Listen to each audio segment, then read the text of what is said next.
ಕನ್ನಡ ಸಾಹಿತ್ಯದಲ್ಲಿ ಕಾದಂಬರಿಯ ಅನಂತರ ಅತ್ಯಂತ ಜನಪ್ರಿಯವಾದ ಸಾಹಿತ್ಯ ಪ್ರಕಾರ ಎಂದರೆ ಸಣ್ಣ ಕಥೆ. ಇದುವರೆಗೆ ಕನ್ನಡದಲ್ಲಿ ಲೆಕ್ಕವಿಲ್ಲದಷ್ಟು ಸಣ್ಣ ಕಥೆಗಳು ಬಂದಿವೆ.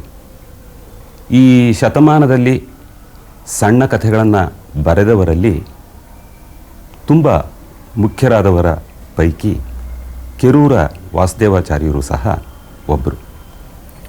ಅವರು ಸಣ್ಣ ಕಥೆ, ನಾಟಕ, ಕಾದಂಬರಿ ಈ ಮೂರೂ ಕ್ಷೇತ್ರಗಳಲ್ಲಿ ಒಳ್ಳೆಯ ಕೊಡುಗೆಯನ್ನು ಕೊಟ್ಟಿದ್ದಾರೆ. ಕೆರೂರು ವಾಸುದೇವಾಚಾರ್ಯರು ಹುಟ್ಟಿದ್ದು 1866 ಅಕ್ಟೋಬರ್ 15ರಂದು. ಅವರು ಬಾಗಲಕೋಟೆಗೆ ಸೇರಿದವರು. ಕೆರೂರರು ಜೀವಿಸಿದ್ದು 55 ವರ್ಷ ಮಾತ್ರ. ಆದರೆ ಆಶ್ಚರ್ಯ ಅಂದರೆ ಈ ಅಲ್ಪ ಅವಧಿಯಲ್ಲಿ ಅವರು ಸಣ್ಣ ಕಥೆ, ಕಾದಂಬರಿ, ನಾಟಕ ಈ ಎಲ್ಲ ಪ್ರಕಾರಗಳಲ್ಲಿ ಕನ್ನಡದಲ್ಲಿ ಇವತ್ತಿಗೂ ಉಳಿಯುವಂಥ ಕೊಡುಗೆಯನ್ನು ಕೊಟ್ಟಿದ್ದಾರೆ. ಅವರ ಇಂದಿರೆ ಕಾದಂಬರಿ ಕನ್ನಡದ ಮೊದಲ ಸಾಮಾಜಿಕ ಕಾದಂಬರಿಗಳಲ್ಲಿ ಒಂದು ಎಂದು ಪ್ರಸಿದ್ಧವಾಗಿದೆ. ಆ ವಸ್ತು ಇವತ್ತಿಗೂ ಪ್ರಸ್ತುತ. ಕೆರೂರರು 5 ಕಾದಂಬರಿಗಳನ್ನು, 30ಕ್ಕೂ ಹೆಚ್ಚು ಕಥೆಗಳನ್ನು ಬರೆದಿದ್ದಾರೆ. ಅವರ ಪ್ರೇಮ ವಿಜಯ, ತೊಳೆದ ಮುತ್ತು, ಬೆಳಗಿದ ದೀಪಗಳು 3 ಕಥಾ ಸಂಗ್ರಹಗಳು. ಆಶ್ಚರ್ಯ ಎಂದರೆ ಸಾಮಾಜಿಕ, ಐತಿಹಾಸಿಕ ಕಥೆಗಳ ಜೊತೆಗೆ ಕೆರೂರರು ಪತ್ತೇದಾರಿ ಕಥೆಗಳನ್ನು ಸಹ ಬರೆದಿದ್ದಾರೆ. ಅವರ ತೊಳೆದ ಮುತ್ತು ಸಣ್ಣ ಕಥೆ ಏನಿದೆ, ಕೆರೂರರ ಸಣ್ಣ ಕಥನ ಕಲೆಯ ಪ್ರತಿನಿಧಿ ಅಂತ ಹೇಳ್ಬೋದು. ತೊಳೆದ ಮುತ್ತು ಅವರ ಕಥನ ಕಲೆಯ ಎಲ್ಲ ವೈಶಿಷ್ಟ್ಯಗಳನ್ನು ಒಳಗೊಂಡಿದೆ. ತುಂಬ ಅಚ್ಚುಕಟ್ಟಾದಂತಹ ಕಥೆ. ಇದು ಮೊದಲು ಪ್ರಕಟವಾದದ್ದು 1913ರಲ್ಲಿ. ಅದರ ವಸ್ತು ಹೀಗಿದೆ. ಮಾಧವರಾಯನಿಗೆ ಬಾಲ್ಯ ವಿವಾಹ ಆಗಿರುತ್ತೆ. ಆತನ ಹೆಂಡತಿಯ ಹೆಸರು ಗುಂಡಕ್ಕ. ಮಾಧವರಾಯ ವಿದ್ಯಾಭ್ಯಾಸಕ್ಕೆಂದು ನಗರಕ್ಕೆ ಹೋಗುತ್ತಾನೆ. ಹೆಂಡತಿಯ ಹೆಸರು ಅವನಿಗೆ ಹಿಡಿಸೋದಿಲ್ಲ. ಅದರಿಂದ ಬೇಸರಗೊಂಡು ಅತ್ತೆ ಮನೆಗೂ ಹೋಗೋದಿಲ್ಲ. ಕೆಲ ವರ್ಷಗಳ ನಂತರ ತಂದೆಗೆ ಪತ್ರ ಬರೆದು ತಾನು ಬೇರೆ ಮದುವೆ ಆಗಲು ಅನುಮತಿ ಕೇಳುತ್ತಾನೆ. ತಂದೆ ಒಪ್ಪೋದಿಲ್ಲ. ತಂದೆ ಅಸ್ವಸ್ಥರಾಗಿದ್ದಾರೆಂಬ ಸುದ್ದಿ ತಿಳಿದು ಅವರನ್ನು ಕಾಣಲು ಅಕ್ಕನ ಮನೆಗೆ ಬರುತ್ತಾನೆ. ನಿಮ್ಮಲ್ಲಿ ಎಲ್ಲ ವ್ಯವಸ್ಥೆನೂ ಚೆನ್ನಾಗಿದೆ, ಆದ್ರೂ ಯುರೋಪಿಯನ್ ವ್ಯವಸ್ಥೆ ನಿಮಗೆ ಚೆನ್ನಾಗಿ ಸಾಧಿಸಿಲ್ಲ. ಈ ಎಲ್ಲಾ ಪದಾರ್ಥಗಳನ್ನು ಹೀಗೆ ಒಟ್ಟಿಗೆ ಒಟ್ಟೋದಲ್ಲ. ಈ ಪಾತ್ರೆಗಳಿಗಿಂತ ಚೀನಾ ಭಾಂಡಗಳು ಪ್ರಶಸ್ತವಾಗಿರ್ತವೆ. ಆದ್ರೂ ಕೂಡ ಬಂಡವಾಳೇಕರರು, ಗೋಖಲೆ, ಜೋಗ್ಲೇಕರರು ಇಂಥ ಪಾಶ್ಚಾತ್ಯ ಸುಧಾರಣಾ ಗ್ರಾಹಿಗಳ ಮನೆಗಳಲ್ಲಿ ಕೂಡ ಇಂಥದ್ದೇ ವ್ಯವಸ್ಥೆ ಇರೋದು ಗೊತ್ತಾ? ಯಾವುದೇ ಮಾತಿನಲ್ಲಾಗ್ಲಿ ಪ್ರಗತಿಗೆ ಪ್ರತಿಕೂಲವಾದ ಮಾತುಗಳನ್ನು ತೆಗೆದುಹಾಕೋದು, ಅದಕ್ಕೆ ಅನುಕೂಲವಾದಗಳನ್ನ ಸಂಗ್ರಹಿಸೋದು, ಇದು ಸುಧಾರಣೆ ಅನ್ಸುತ್ತೆ ಅಲ್ವೇ? ಅಣ್ಣ, ಸುಧಾರಣೆಯ ಮಾತು ಬೇರೆ, ಶಿಷ್ಟಾಚಾರದ ಮಾತು ಬೇರೆ. ಈ ಬ್ರೇಕ್ಫಾಸ್ಟ್, ಟೀ ಇಂಥವುಗಳಲ್ಲಿ ನಾವು ಪಾಶ್ಚಾತ್ಯ ಸಂಸ್ಕೃತಿಯನ್ನೇ ಅನುಕರಿಸಬೇಕು. ಇದರಲ್ಲಿ ಕೆಲವು ಅಬದ್ಧ ಅಂತ ಕಂಡ್ರು ಶಿಷ್ಟಾಚಾರಕ್ಕಾದ್ರೂ ನಾವು ಅದನ್ನು ಅನುಕರಿಸತಕ್ಕದ್ದು. ಓಹೋ, ಯುರೋಪಿಯನ್ನರೇ ಶಿಷ್ಟರು, ಅವ್ರು ಮಾಡೋದೆಲ್ಲ ಶಿಷ್ಟಾಚಾರ, ನಾವು ಶಿಷ್ಟರಲ್ಲ. ನಮ್ಮ ಆಚಾರಗಳನ್ನ ಶಿಷ್ಟಾಚಾರ ಅಂತ ಅವರು ಅನುಕರಿಸ್ಲಿ. ನೋಡು ಮಾಧ್ವ, ನೀನ್ ಯುರೋಪಿಯನ್ ಪಂಕ್ತಿ ಹೋದಾಗ ಬೇಕಾದ್ರೆ ಅವ್ರ ಆಚಾರದಂತೆ ನಡ್ಕೊ. ಯುರೋಪಿಯನ್ರು ನಮ್ಮ ಮಾನವನನ್ನ ಅವ್ರ ಪಂಕ್ತಿಗೆ ಕರ್ಕೊಂಡಾಗ ಈ ಮಾತು ಅಲ್ವೇ? ಈಗ ನಮ್ಮ ಚಹಾ ಪಾರ್ಟಿಗಳಲ್ಲಿ ಸುಧಾರಣೆ ಮಾಡಬೇಕಾದ ಅಂಶಗಳಾದ್ರೂ ಏನಿದೆ? ಉತ್ತಮವಾದ ಪದಾರ್ಥಗಳನ್ನ ಸುವ್ಯವಸ್ಥಿತವಾದ ರೀತಿಯಲ್ಲಿಟ್ಟು ವಿನೋದವಾಗಿ ಮಾತಾಡ್ತಾ ತಿಂದ್ರಾಯ್ತು. ಈಗ ಹಣ್ಣು ಹಂಪರುಗಳನ್ನ ತಿನ್ನುವಾಗ ಪೂರ್ವಾಭಿಮುಖವಾಗಿಯೇ ತಿರುಕೊಂಡು ತಿನ್ನಬೇಕು ಅಂತ ಯುರೋಪಿಯನ್ರು ಹೇಳಬಹುದು. ಆದರೆ ಅದನ್ನು ಕೇಳೋರು ಯಾರು?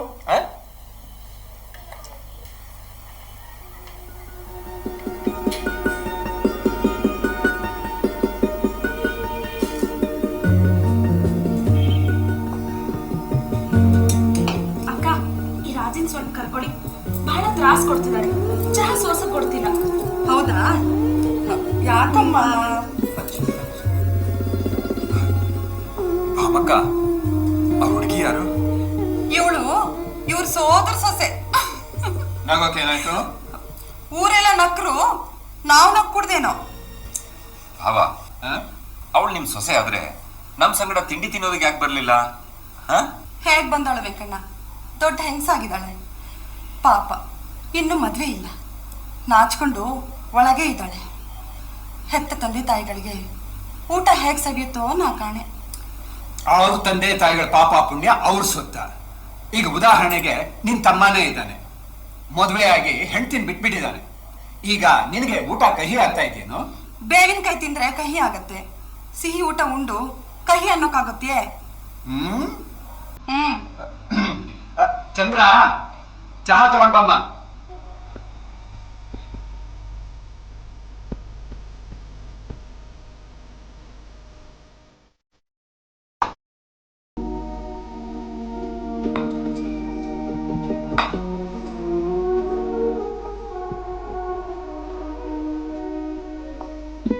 ಚಹಾ ಮಾತ್ರ ಕಷ್ಟವಾಗಿದೆ, ಸರ್ವೋತ್ಕೃಷ್ಟವಾಗಿದೆ.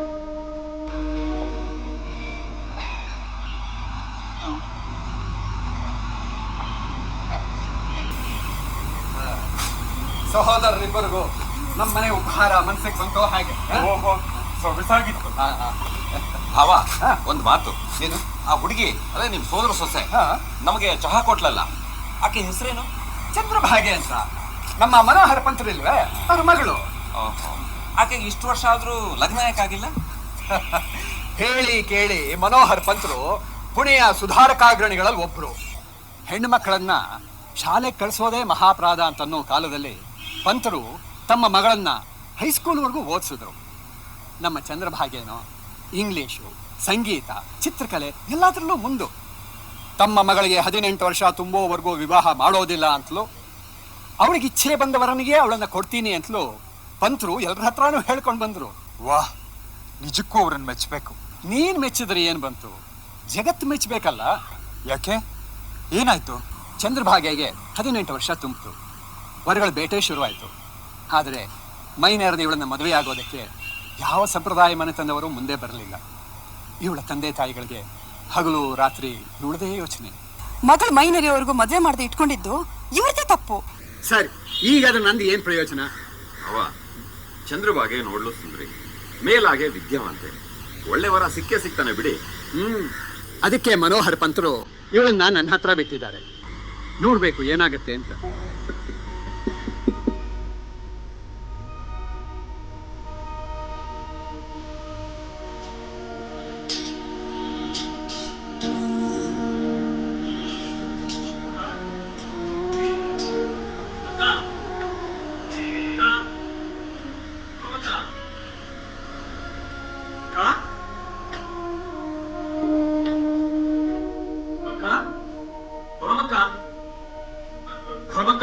ಓಹೋ, ಏನು ಮಾಧವರಾಯರ ಸವಾರಿ ಬೆಳ್ಳಂಬೆಳಗ್ಗೆನೆ ಈ ಕಡೆ ಚಿತ್ತೈಸಿದೆ. ಬೆಳಿಗ್ಗೆ ಅಕ್ಕ ನೋಡೋಣ ಅಂತ. ಹೌದಾ?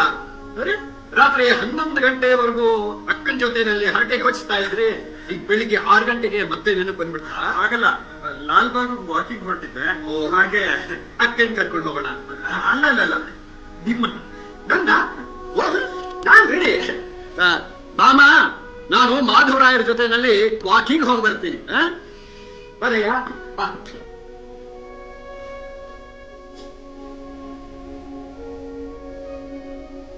ಅಕ್ಕ,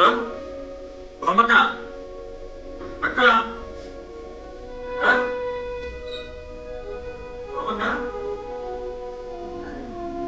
ಅಕ್ಕ,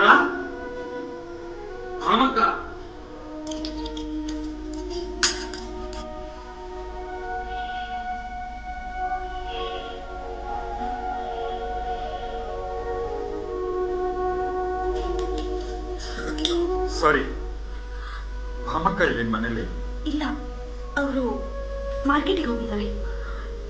ಸರಿ, ನಾನು ಸಂಜೆ ಮತ್ತೆ ಬರ್ತೀನಿ. ಹಲೋ, ನಾನು ಹೊರಡ್ತಿದ್ದೀನಿ, ಆಗ್ಲಾಕೊಳ್ಳಿ.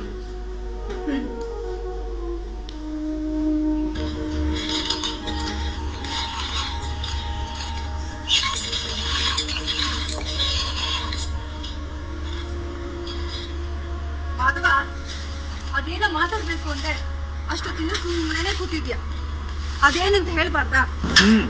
ನಾನಿಲ್ಲಿ ಕೂತಿದ್ದೇನೆ, ನೀನ್ ನಿನ್ ಪಾಡಿಗೆ ಕೆಲಸ ಮಾಡ್ತಿದ್ಯಾ. ನೀನು ಬಂದ್ ಕೂತ್ರೆ ತಾನೇ ಏನಾರ ಹೇಳ್ಬೋದು. ಸರಿಯಪ್ಪ, ಕೂತ್ಕೋತೀನಿ. ಅದೇನಂತ ಹೇಳಿ. ನಾನು 2ನೇ ಲಗ್ನ ಆಗೋದಂತೂ ನಿಶ್ಚಯ. ನೀನು ಆ ಚಂದ್ರಭಾಗೆಯನ್ನ ನನಗ್ಯಾಕೆ ಕೊಡಿಸ್ಬಾರ್ದು? ನಿನ್ಗೇನು ಹುಚ್ಚುನ ಮಾಧವ? ಆ ಹುಡುಗಿ ಮೈ ನೆರೆದು 3 ವರ್ಷ ಆಗಿದೆ. ಹಿರಿಯರು ಗೊತ್ತಾದ್ರೆ ನಿನ್ನ ಕೂಡಿ ಬಡ್ದಾರು. ಹಾಗಾದ್ರೆ ನನ್ ಜೀವನ ಪೂರ್ತಿ ಸನ್ಯಾಸಿ ತರ ಇರು ಅಂತ ಹೇಳ್ತೀಯಾ? ಅಲ್ಲ ಕಣೋ ಮಾಧವ, ನಿನ್ ಹೆಂಡ್ತಿನ ಕರ್ಸ್ಕೊಳ್ಳೋ. ಅವಳೇನ್ ಕುಂಟಿನ ಕುರುಡಿನ? ಏನಾಗಿದೆ ಅವಳಿಗೆ? ಓದ್ದವನು ನೀನೇ ಹೀಗೆ ಮಾತಾಡಿದ್ರೆ ಹೇಗಪ್ಪ? ನೋಡು, ನನಗೆ ನಿನಗಿಂತ ಚೆನ್ನಾಗಿ ತಿಳಿಯುತ್ತೆ. ನೀನು ಉಪದೇಶ ಕೇಳೋಕ್ ಬರ್ಲಿಲ್ಲ ನಾನು. ಭಾಮಕ್ಕ, ಆ ಚಂದ್ರೇನ್ ನಾನು ಕೊಡಿಸ್ತೀಯೋ ಇಲ್ವೋ ಅಷ್ಟು ಹೇಳು. ಕೊಡ್ಸೋದು ದೊಡ್ಡ ಮಾತಲ್ಲ ಮಾಧವ. ಮೈನರ್ ಹುಡುಗಿನ ಮದ್ವೆ ಆದ್ರೆ ನಾಳೆ ಜನ ನಮ್ಮನ್ನ ಏನಂದಾರೋ? ಏನ್ ಹೇಳ್ತಿ ಬಿಡಕ್ಕ. ಈ ದುಷ್ಯಂತ, ನಳರಾಜ, ಪರಾಶರ, ಅರ್ಜುನ ಇವರೆಲ್ಲ ಮೈನೇರದವ್ರನ್ನೇ ಮದ್ವೆ ಆಗ್ಲಿಲ್ವೇ? ಓಹೋ, ವ್ಯಾಖ್ಯಾನ ಕೊಡ್ತಿದ್ದೀರಾ ಎಮ್ಮೆ ಪಂಡಿತರು? ಕೊಡೋದಾದ್ರೆ ಗಂಭೀರವಾಗಿ ಎದ್ದು ನಿಂತು, ಮಹಿಳೆಯರೇ, ಸಭ್ಯ ಗೃಹಸ್ಥರೇ, ಹೇಳಿ ಎದ್ದೇಳಿ ಅಂತ 2 ಗಳಿಗೆ ವ್ಯಾಖ್ಯಾನ ಕೊಡು. ಹೇಗೂ ದೊಡ್ಡ ಪರೀಕ್ಷೆ ಓದಿದ್ಯಾ, ಈ ಬೆದ್ದೆ ಮುಂದಿನ ಪರೀಕ್ಷೆ ಮುಗ್ದೋಗ್ಲಿ. ಏನೋ ಅಂತಃಕರಣದ ಅಕ್ಕ ಅಂತ ಮನಸ್ಸು ಬಿಚ್ಚಿ ಮಾತಾಡಿದ್ರೆ ನಗ್ತಿಯೇನು? ಆ ಮಾತೆಲ್ಲ ನಂಗೊಂದು ಅರ್ಥ ಆಗಲ್ಲ. ನಿಮ್ ಭಾವ ಇದ್ದಾರೆ, ದೊಡ್ಡವ್ ನಿಮ್ಮ ಅಣ್ಣ ಇದ್ದಾನೆ, ಓದ್ದವ್ ನೀನು ಇದೆಯಾ. 3 ಮಂದಿ ಸೇರ್ಕೊಂಡು ಅದೇನ್ ಮಾಡ್ತಿರೋ ಮಾಡಿ. ಕೊಡ್ಸು ಅಂದ್ರೆ ಹುಡುಗಿನ ಕೊಡ್ಸೋದಕ್ಕೆ ನಾನ್ ತಯಾರು.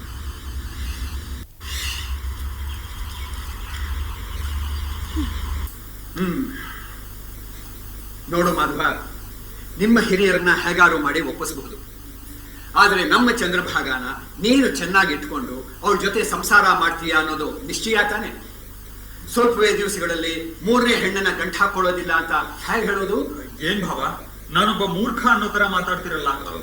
ಮಾಧವ, ಕನ್ಯಾ ನಿನ್ನ ಮನಸ್ಸಿಗೆ ಬಂದಿದೆ ಅಲ್ವಾ? ಚಂದ್ರಭಾಗೆ ಅಂತ ಸುಂದರಿ ಮನ್ಸಿಗೆ ಬಂದ್ಲ ಅಂತ ಕೇಳ್ಬೇಕಾ ಅಣ್ಣ? ಅವಳಲ್ಲಿ ತೆಗೆದಾಕುವಂಥದ್ದೇನೂ ಇಲ್ಲ. ಅವಳೊಂದು ತೊಳೆದು ಮುತ್ತು. ಇನ್ನೇನು ಭಾವ, ನಿಮ್ಮ ಮನಸ್ಸಿಗೆ ಸಮಾಧಾನ ಆಯ್ತಲ್ಲ? ಆಯ್ತು ಆಯ್ತು ವೆಂಕಟರಾಯ, ನೀವು ಕನ್ಯೆನ ಚೆನ್ನಾಗಿ ನೋಡಿದ್ದೀರಷ್ಟೇ.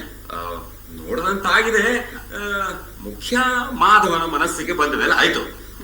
ಆದ್ರೂ ಕರೆಸ್ರಿ, ಒಮ್ಮೆ ನೋಡೋಣ. ಹಾಗಂತೀರೇನು? ಅದಕ್ಕೇನು, ಇನ್ನೊಮ್ಮೆ ಕರೆಸಿದ್ರೆ ಆಯ್ತು. ಭಾಮ, ಭಾಮ, ನಮ್ಮ ಗುಂಡಕ್ಕನ್ ಕರ್ಕೊಂಡು ಬರ್ತೀಯಾ? ಗುಂಡಕ್ಕ? ಗುಂಡಕ್ಕ ಯಾರು?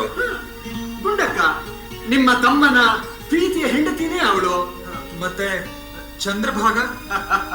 ಅವಳು ವಿನೋದಕ್ಕೆ ಆ ಹೆಸರಿಟ್ಕೊಂಡಿದ್ದು ಅಷ್ಟೇ. ಮಾಧವ, ನಮ್ಮ ಗುಂಡಕ್ಕ ನಿನ್ನ ಚಂದ್ರಭಾಗ ಹೇಗಿದ್ದಾಳೆ ಈಗ್ಲಾರು ಚೆನ್ನಾಗಿ ನೋಡು, ಆಮೇಲೆ ನೋಡ್ಲಿಲ್ಲ ಅಂತ ಅನ್ಬೇಡ. ಏನಪ್ಪ ಮಾಡುವ, ಕಣ್ಣಿ ಈಗ ಮನ್ಸಿಗೆ ಬಂತ? ಹೇಳು.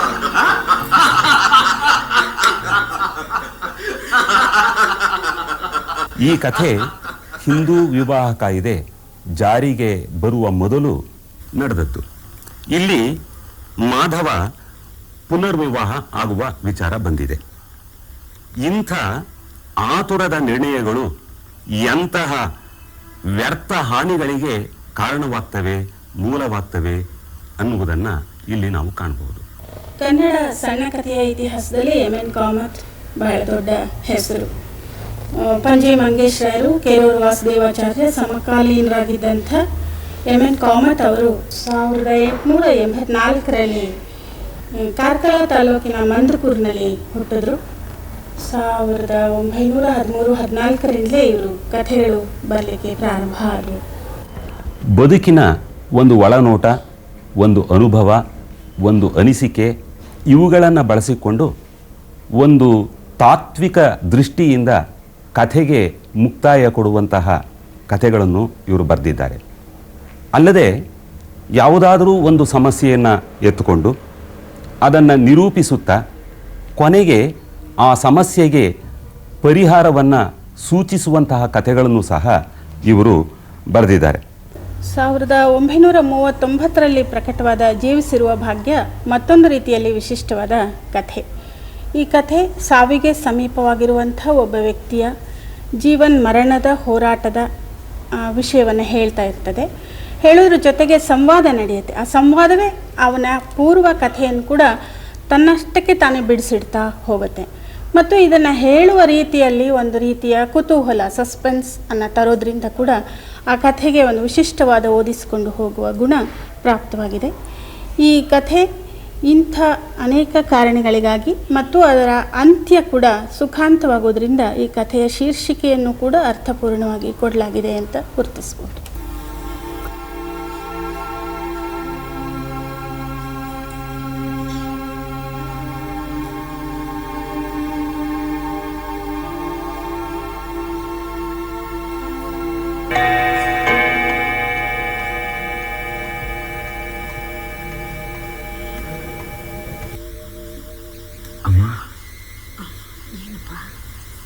ಬೆಳಗಾಯ್ತೆ. ಇನ್ನು ತುಂಬ ಹೊತ್ತಿದ್ದೀಪ್ಪ. ಅದೇನೋ ಗಂಟೆ ಶಬ್ದ ಕೇಳಿಸ್ತು. ಎಷ್ಟು ಹೊಡಿತಮ್ಮ? ಈಗ ಒಂದು ಹೊಡಿತು. ಹಾ, ಗಡಿಯಾರ ನಿಜವಾಗ್ಲೂ ಸರಿಯಾಗಿ ಚಲಿಸ್ತಿಲ್ಲ. ಸ್ವಲ್ಪ ಕಿಟಕಿ ಬಾಗಿಲು ತೆರೆದ್ರೆ ಬೆಳಗಾಗೋದಕ್ಕೆ ಇನ್ನೂ ಎಷ್ಟು ತಡ ಇದೆ ಅಂತ ಗೊತ್ತಾಗತ್ತಮ್ಮ. ಅಂದಿನಿಂದ ಅದು ತೆಗೆದೇ ಇದೆಯಪ್ಪ. ಹೊರಗಡೆ ದಟ್ಟ ಕತ್ತಲು. ಅಮ್ಮ, ನಿನಗೆ ತುಂಬ ಬಾಧೆ ಉಂಟು ಮಾಡಿದೆ ಅಲ್ವೇನಮ್ಮ? ಇದೇನಿದು, 4 ವರ್ಷ ನಮ್ಮನ್ನು ಬಿಟ್ಟು ಹೋದಿಯಲ್ಲ, ಆ ಕಷ್ಟಕ್ಕಿಂತ ನಾನು ನಿಮಗೆ ಕಷ್ಟ ಉಂಟು ಮಾಡೋದಲ್ಲದೆ ನಾನು ಕಷ್ಟ ಅನುಭವಿಸ್ತೆ ಅಮ್ಮ.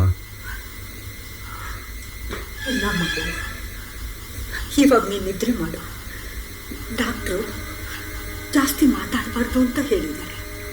ಇಲ್ಲಮ್ಮ, ನನಗೆ ನಿದ್ದೆ ಆಗ್ತಾ ಇಲ್ಲ. ನಾನು ನಿಮ್ಮ ಹತ್ರ ಎಲ್ಲ ಹೇಳ್ಕೊಂಬಿಡ್ತೀನಿ. ನಾನು ಇಲ್ಲಿಂದ ಎಲ್ಲಿಗೆ ಹೋಗಿದ್ದೆ ಅಂತ ಗೊತ್ತೇನಮ್ಮ?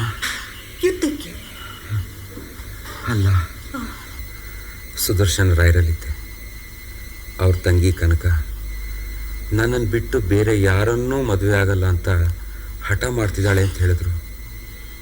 ನಾನು ಅವ್ರ ಊರಿಗೆ ಹೋದ್ವಿ. ಆದರೆ 2 ತಿಂಗಳ ಹಿಂದೆನೇ ಅವಳ ಮದುವೆ ಆ ಊರಿನ ಜಮೀನ್ದಾರನ ಜೊತೆ ಆಗೋಗ್ಬಿಟ್ಟಿತ್ತು. ನನಗೆ ಆ ಕನಕಳ ಮದುವೆ ವಿಷಯ ಗೊತ್ತಾದ ಮೇಲೆ ಮನಸ್ಸಿನಲ್ಲಿ ವೈರಾಗ್ಯ ಹುಟ್ಟುಬಿಡ್ತು. ಅಲ್ಲಿಂದ ಸೀದಾ ಇಲ್ಲಿಗೆ ಬರಬೇಕು ಅಂತ ಯೋಚನೆ ಮಾಡಿದೆ.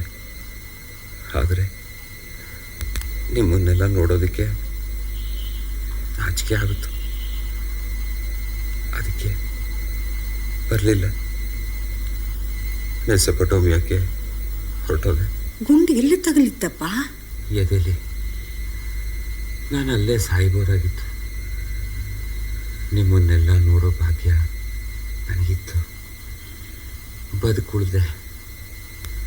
ಹಾಗಾಗಿ ನನ್ನನ್ನು ಆಸ್ಪತ್ರೆಯಲ್ಲೇ ಇಟ್ಟಿದ್ರು. ಈಗ ಎದೆಲ್ಲಿ ಗುಂಡಿಲ್ವಲ್ಲ, ಎಲ್ಲ ಸುಖವಾಗುತ್ತೆ ಬಿಡು. ಅಮ್ಮ, ನಾನು ಅಪ್ಪನ ಮನಸ್ಸಿಗೆ ತುಂಬ ನೋವುಂಟು ಮಾಡಿಬಿಟ್ಟೆ. ಅವ್ರು ಸಿಟ್ಟಾಗಿದ್ರೇನಮ್ಮ? ಇಲ್ಲಪ್ಪ, ಅವರು ಹೊರಡೋ ದಿವಸ ಧೀರೇಂದ್ರ ಬಂದರೆ ಅವನ ಮೇಲೆ ನನಗೇನು ಸಿಟ್ಟಿಲ್ಲ, ನನ್ನ ಆಶೀರ್ವಾದ ತಿಳಿಸು ಅಂತ ಹೇಳಿದ್ರು. ನೀನು ಮತ್ತೆ ಬಂದು ಸುಧೇನ ಮದುವೆ ಮಾಡಿಕೊಳ್ಳಿ, ಅವಳಂತ ರತ್ನ ಇನ್ನಿಲ್ಲ ಅಂತ ಹೇಳ್ತಾ ಇದ್ರು. ನಿಜಮ್ಮ, ಆದರೆ ನನ್ನ ಸಮಯ ಮೀರ್ತಾ ಬಂತು. ಅದಿರಲಿ, ಸುಧೆಗೆ ಒಳ್ಳೆ ಗಂಡು ಸಿಕ್ಕಿರ್ಬೇಕಲ್ಲ. ಅವಳಿನ್ನೂ ಮದುವೆ ಆಗಿಲ್ಲ. ಇನ್ನೂ ಮದುವೆ ಆಗಿಲ್ವಾ? ಯಾಕೆ? ನಿನ್ನಲ್ದೆ ಬೇರೆ ಯಾರನ್ನೂ ಅವಳು ಮನಸ್ಸಲ್ಲಿ ಇಟ್ಕೊಂಡಿಲ್ಲ. ನನ್ನಂಥ ಪಾಪಿ ಈ ಜಗತ್ತಿನಲ್ಲೇ ಇಲ್ಲ. ಹಾಗನ್ಬಿಡಪ್ಪ, ಹೊಟ್ಟೆಯಲ್ಲಿ ಆಹಾರ ಏನೂ ಇಲ್ಲ, ಅದಕ್ಕೆ ನಿನಗೆ ನಿದ್ರೆ ಬರ್ತಾ ಇಲ್ಲ. ನಾನು ಹೋಗಿ ಬಿಸಿ ಬಿಸಿ ಹಾಲು ತಗೊಂಡು ಬರ್ತೇನೆ, ಸ್ವಲ್ಪ ಇರು.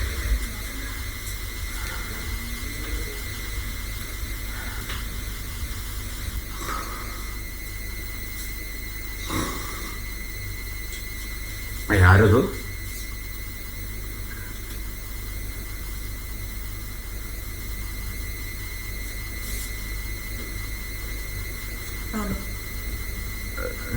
ಸುಧಾನ ಅಮ್ಮ ಈ ಹಾಲು ಕುಡಿಬೇಕು ಅಂತ ಹೇಳಿದ್ರು, ತಗೊಳ್ಳಿ. ನೀನು ಇನ್ನು ಈ ಮನೇಲೇ ಇದೆಯಾ? ಮತ್ತೆಲ್ಲಿಗೆ ಹೋಗಲಿ? ಸುಧಾ, ನಾನು ನಿನ್ನ ಮನಸ್ಸನ್ನು ಅರ್ಥ ಮಾಡ್ಕೊಂಡೆ, ತುಂಬ ನೋವು ಮಾಡ್ಬಿಟ್ಟೆ. ಅದೆಲ್ಲ ಮರೆತುಬಿಡು. ಆ ಮಾತಲ್ಲಿ ಯಾಕೀಗ? ಹಾಲು ಕುಡಿ.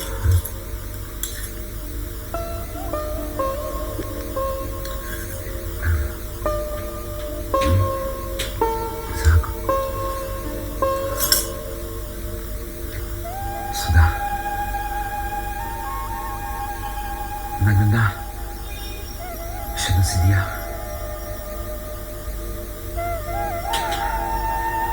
ನಮ್ಮ ಮನಸ್ಸನ್ನು ನಾವೇ ಅರ್ಥ ಮಾಡ್ಕೊಂಡೆ, ನಿನಗೆ ತುಂಬ ನೋವು ಮಾಡ್ಕೊಂಡ್ಬಿಟ್ಟೆ. ತಾನು ಕಷ್ಟ ಅನುಭವಿಸ್ದೆ. ಅದನ್ನೆಲ್ಲ ನಾವು ಮರಿಬೇಕು. ಸುಧಾ, ನೀ ನನ್ನನ್ನು ಇನ್ನೂ ಪ್ರೀತಿಸ್ತೀಯ. ನೀನು ಪ್ರೀತಿಸೋದಾದ್ರೆ ನಾನು ಮತ್ತೆ ಬದುಕಬೇಕು ಅನ್ನೋ ಆಸೆ ಹುಡ್ತಾ ಇದೆ. ಆದರೆ ಅದಕ್ಕೆ ಸಮಯ ಇಲ್ಲ. ನಿನ್ ತಮ್ಮಯ್ಯ, ಅಂಥ ಮಾತೆಲ್ಲ ಆಡ್ಬೇಡ. ನಾನು ನಿನ್ನ ಕಾಲಿಗೆ ಬೀಳ್ತೀನಿ. ಸುಧಾ, ನಮ್ಮ ಅದೃಷ್ಟದಲ್ಲೇ ಸುಖ ಶಾಂತಿ ಇಲ್ಲದೆ ಇರುವಾಗ ಅದನ್ನು ಬೇರೆ ಯಾರು ಕೊಡ್ತಾರೆ? ಇದು ನನಗೆ ಯಾಕೆ ಮೊದಲೇ ಗೊತ್ತಾಗ್ಲಿಲ್ಲ?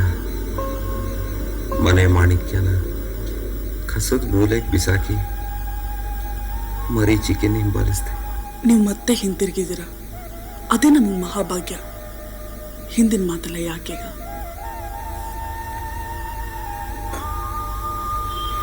ನಿನ್ನ ಕೈನ ನನ್ನ ಹಣೆ ಮೇಲಿಡು.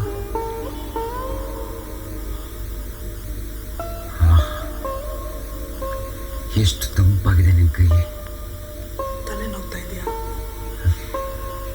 ನೋವಿಲ್ಲ, ಎದೆಲಿ ಎದೆ ಹೊಡೆದು ಸಿಡಿತಾ ಇದೆ. ಸ್ವಲ್ಪ ಧೈರ್ಯ ತಗೊಂಡು ಶಾಂತವಾಗಿದ್ರೆ ಎದೆಲೂ ಸಮಾಧಾನ ಆಗುತ್ತೆ. ಸುಧಾ, ನೀನು ಇನ್ನೊಂದು ಕೈನ ನನ್ನ ಎದೆ ಮೇಲಿಡು.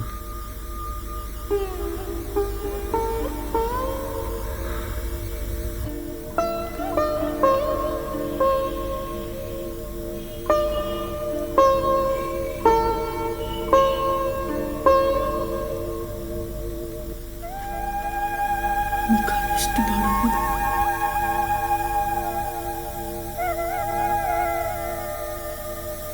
ಸುಧಾ, ಹೇಳ್ತಾ ಇದೀಯಾ? ನನ್ನ ಕಣ್ಣೀರಿನ ಹನಿ ನನ್ನ ಕೆನ್ನೆ ಮೇಲೆ ಬಿತ್ತು. ನೀವು ಮಾತಾಡ್ತಾ ಇದ್ರೆ ಅಳದೇ ಇರೋದ್ರೆ ನಾನೇನು ಮಾತಾಡೋದು. ನೀನು ಇಲ್ಲಿಂದ ಎಲ್ಲೂ ಹೋಗ್ಬೇಡ. ಅಮ್ಮನ್ನು ಇಲ್ಲೇ ಕರಿ, ಅವಳು ನಮ್ಮ ಜೊತೆಲೇ ಇರಲಿ. ಅಮ್ಮ, ಅಮ್ಮ, ನೀನು ಇಲ್ಲೇ ಇರಮ್ಮ. ನಾನು ಇಲ್ಲೂ ಹೋಗಿಲ್ಲಪ್ಪ, ಇಲ್ಲೇ ಇದ್ದೆ. ನೀನು ಇಲ್ಲೇ ಕೂತ್ಕೊಳ್ಳಮ್ಮ, ನನ್ನ ಹತ್ರನೇ ಕೂತ್ಕೋ. ಸುಧಾ, ನೀನು ಈ ಕಡೆ ಬಾ.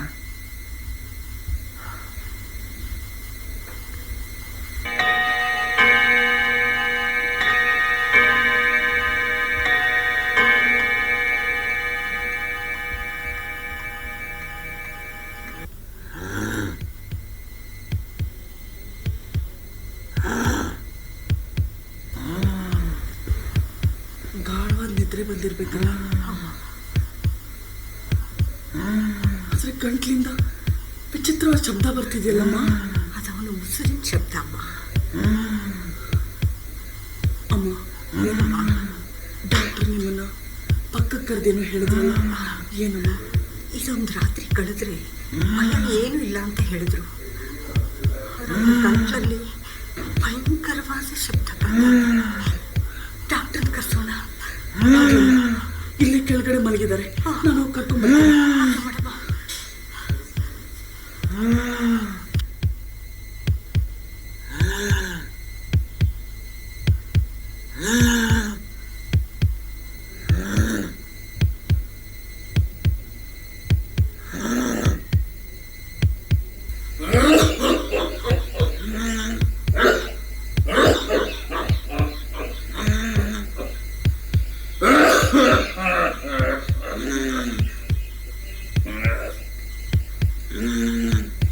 ಎಷ್ಟೊತ್ತಿನಿಂದ ಹೀಗಿದ್ದಾನೆ?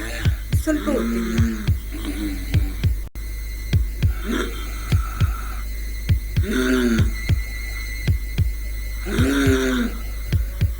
ವೀರೇಂದ್ರ, ವೀರೇಂದ್ರ, ಯಾಕೆ ಡಾಕ್ಟ್ರೆ ನನ್ನೆಲ್ಲ ಮಾತಾಡ್ತಾ ಇಲ್ಲ? ಪ್ರಜ್ಞೆ ತಪ್ಪಿದೆ.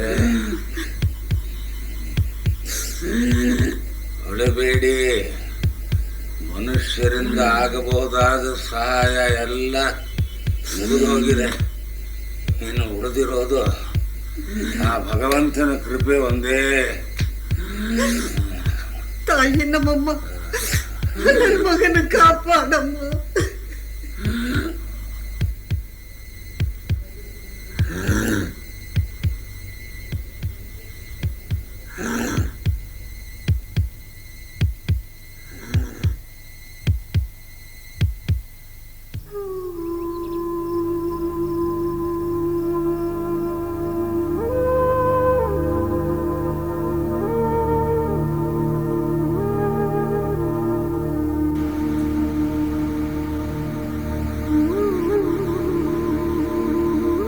ಅಮ್ಮ,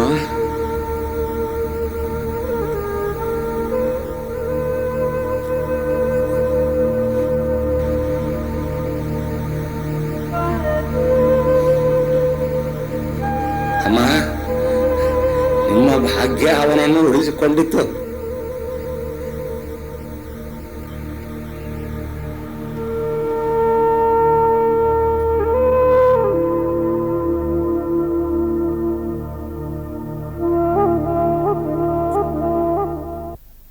ಇದು ಕತೆಗಾರನ ಪ್ರಶ್ನೋತ್ತರ. ಈ ಗುರು ಶಿಷ್ಯ ಕತೆಗಾರರನ್ನು ಗುರುತಿಸಿ. ನಿಮ್ಮ ಸರಿಯುತ್ತರಗಳು ನಮ್ಮನ್ನು 15 ದಿನಗಳ ಒಳಗಾಗಿ ತಲುಪಬೇಕು. ಅದಕ್ಕೆ ಆಕರ್ಷಕ ಬಹುಮಾನಗಳುಂಟು. ನಿಮ್ಮ ಉತ್ತರಗಳು ನಮ್ಮನ್ನು ತಲುಪಬೇಕಾದ ವಿಳಾಸ: ಚಿತ್ರಕೂಟ, 922, 1ನೇ ಮುಖ್ಯ ರಸ್ತೆ, 4ನೇ ಅಡ್ಡರಸ್ತೆ, ಬನಶಂಕರಿ, 3ನೇ ಹಂತ, 3ನೇ ಘಟ್ಟ, ಬೆಂಗಳೂರು.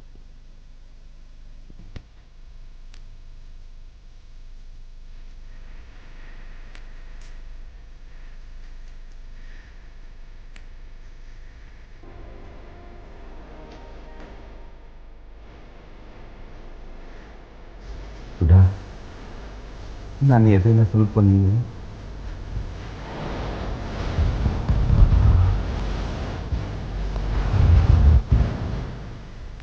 ಹಾಗೆ ಸಾರು